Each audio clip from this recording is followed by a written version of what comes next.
Welcome to a special episode of Newsflash. Today, we are going to Brazil for a special story about corruption, political gamesmanship, bribery, money laundering, drama, and so much more. Today, we're going to be talking about Operation Car Wash, the story that shook Brazil and has since March of 2014. To be more specific, March 17th, 2014, where Brazilian police raided a gas station in the state capital of Brasilia, where they arrested a man suspected of money laundering there. He was a known money launderer, and his name was Alberto Youssef. But this wasn't just your average money laundering case, as Brazilian officials and soon Brazil and the world would soon find out.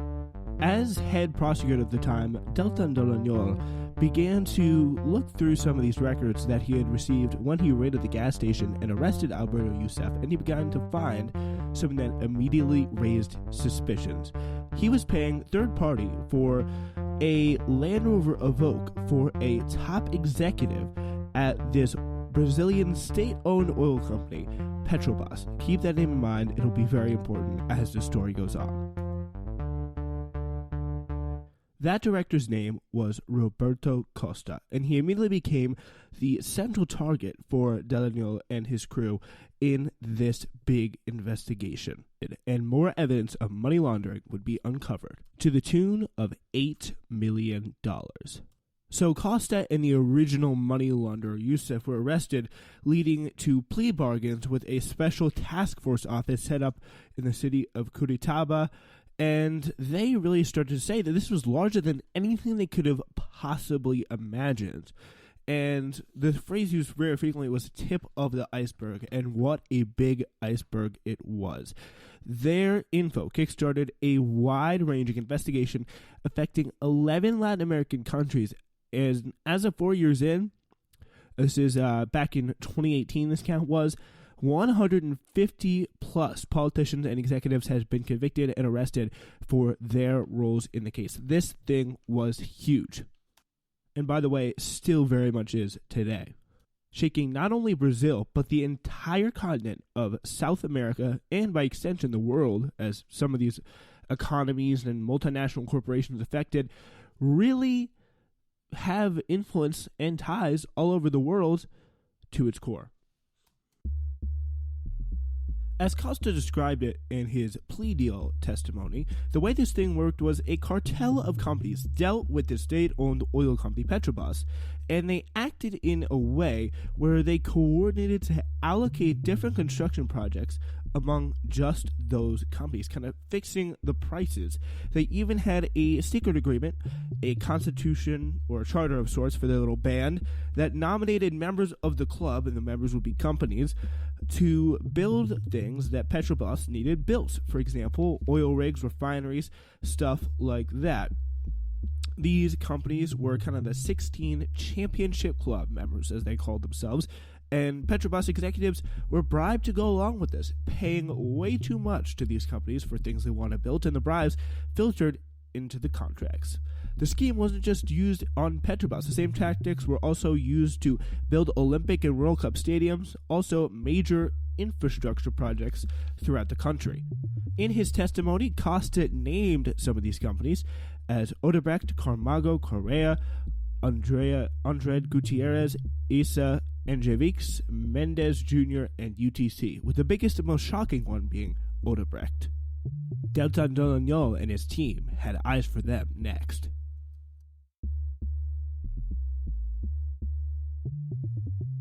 Finally, in June 2015, the raid on these cartel members was carried out, and in an unprecedented step, 12 top executives were arrested. Just like in the U.S., big businessmen are not normally taken down, so this action caused a major stir. One of the biggest people arrested was Marcelo Odebrecht, CEO of the aforementioned Odebrecht company, started by his grandfather. Odebrecht was the largest construction company, and still is the largest construction company in Latin America to this day, operating in countries the world over. The bribing operation they had was very extensive and very well protected. The prosecutor's investigation of Odebrecht in particular was met with stonewalling and denials for a long time, until Delton Doniol and his team found payments going directly to the accounts of the executives at Petrobras, making the money very easy to track. On March 8, 2016, Odebrecht was sentenced to 9 years in prison for money laundering. Odebrecht, devastated and kind of crushed that his whole strategy of stonewalling denial had come falling down on him and he was actually going to prison, started talking. According to the authorities, Odebrecht had an accounting system set up off the books to pay off company execs and even politicians. The politicians of all major parties were given kickbacks for appointing Petrobras executives. Dozens of ministers, politicians, and congressmen were implicated. All of this was happening under the presidency of Lula Inácio da Silva, the incredibly popular president of Brazil since 2002, swept in on a leftist Workers' Party wave. He had been successful in lifting millions of Brazilians out of poverty and was for this extraordinarily popular, enjoying at some points an 87% approval rating. But in 2010, he was term limited out of office and his successor, Dilma Rousseff, took over. They were both from the Workers' Party and, according to testimony from Marcelo Odebrecht, were both ensnared in this big scandal. Lula da Silva was imprisoned and Dilma Rousseff was impeached, leading to a devastating blow for the Brazilian left, once thought to be unstoppable.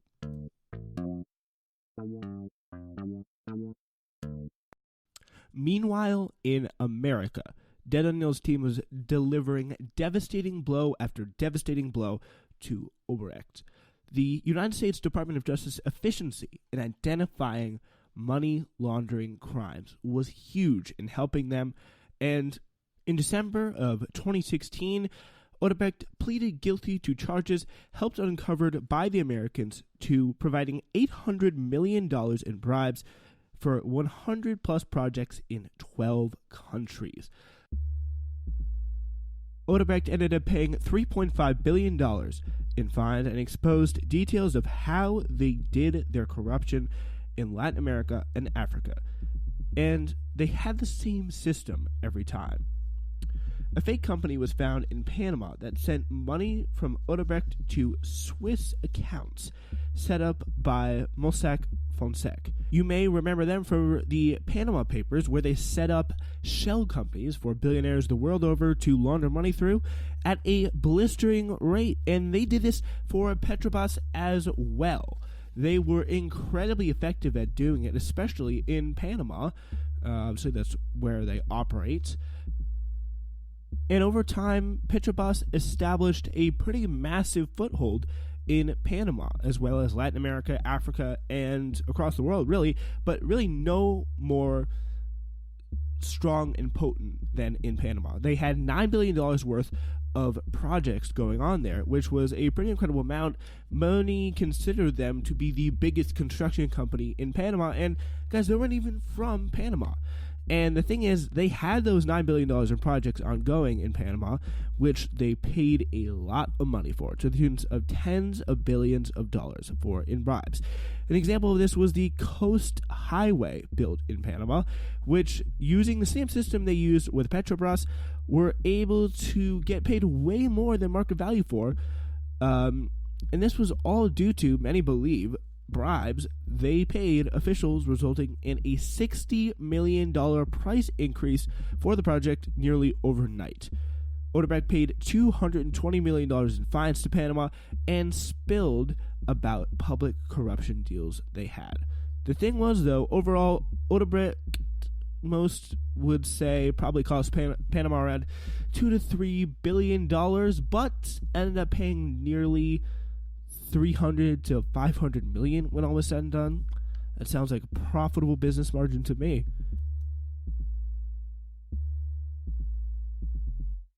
Like a virus, the influence of Odebrecht has kind of spread through all the major countries in Latin America and their political classes and infiltrated them.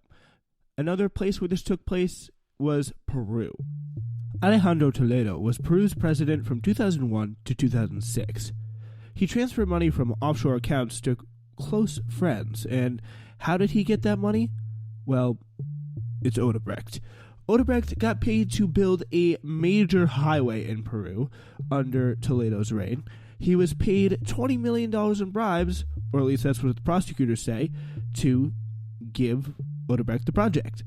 Jose Barada, the head of Odebrecht in Peru, who eventually did end up talking to prosecutors, said the final deal was struck at the Copacabana Marriott in Brazil, and Toledo was present. Toledo currently is in the U.S. and is still trying to be extradited to Brazil, but they are Peru to face charges of corruption, but no one's quite gotten to him yet. Odebrecht tried to also support left-wing Peruvian party candidates, with Barada being asked by Marcelo Odebrecht himself to contribute $3 billion to the leftist campaign run by Ollanta Humala after the fall of Alejandro Toledo, trying to take his place. And it was not only because he thought the leftist party had the best chance of winning, it's because he wanted to try to curry favor with the incredibly powerful, at the time, Workers' Party back in his home country of Brazil, the home base of operations for Odebrecht, and where Odebrecht did still do quite a lot of his business. The Workers' Party wanted unified leftist parties throughout South America, and the Peruvian president, after Toledo, Ollanta Humala, was arrested and awaits trial for receiving bribes from Odebrecht. So they definitely did get to him there. Specifically for a similar pay-to-play type system where they would kind of be assumed to get the first bids on major contracts, major construction opportunities, as they had due to their significant investment of $20 million in Alejandro Toledo. So they expected that, but as of now, the Ollanta Humala is in prison, along with his wife, who is the general secretary of the Nationalist Party in Peru. They are both in prison and awaiting trial for, obviously, corruption. The funny thing is the conservative opposition also is being investigated as well for their dealings with, you guessed it, Odebrecht, specifically to fund the opposition leader's campaign for president after the tragic demise, we shall say, of Ollanta Humala. So next up was Pedro Pablo Kuczynski, who had a little bit of a rough road. On the 15th of December 2017, the Congress of the Republic over in Peru initiated impeachment proceedings against Kuczynski, while the congressional opposition stated that he had lost the moral capacity to lead after he admitted to receiving advisory fees from the scandal-hit Brazilian construction company, you guessed it, Odebrecht, while he was Peru's Minister of the Economy and Finance between 2004 and 2005. He had denied previously receiving any payments from Odebrecht, but later confessed that his company, Westfield Capital, had been receiving money from Odebrecht for advisory services, while still denying that irregularities existed in the payments. He also got some pretty controversial backlash after pardoning Alberto Fujimori, who had to literally resign because of murder. After further scandals broke surrounding Kuczynski, a second impeachment vote was to be held on the 22nd of March 2018. 2 days before the vote, Kuczynski stated that he would not resign and decided to face impeachment process a second time, as the first one obviously was successful. Again, he was going to be impeached here for corruption reasons.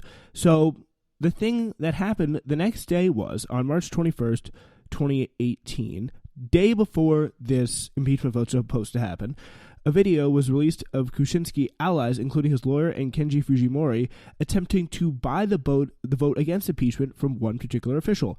Following the release of the video, Kuczynski presented himself before Congress and officially submitted his resignation to the Congress of the Republic. Kuczynski's first vice president, Martin Vizcarra, was later named president of Peru the day after the impeachment vote was supposed to happen. And Vizcarra, thank goodness, right now, still remains president to this day. No corruption scandals yet. as far as we know, but you can only hope with the presidents of Peru at this time. They have been really quite crazy. With Odebrecht and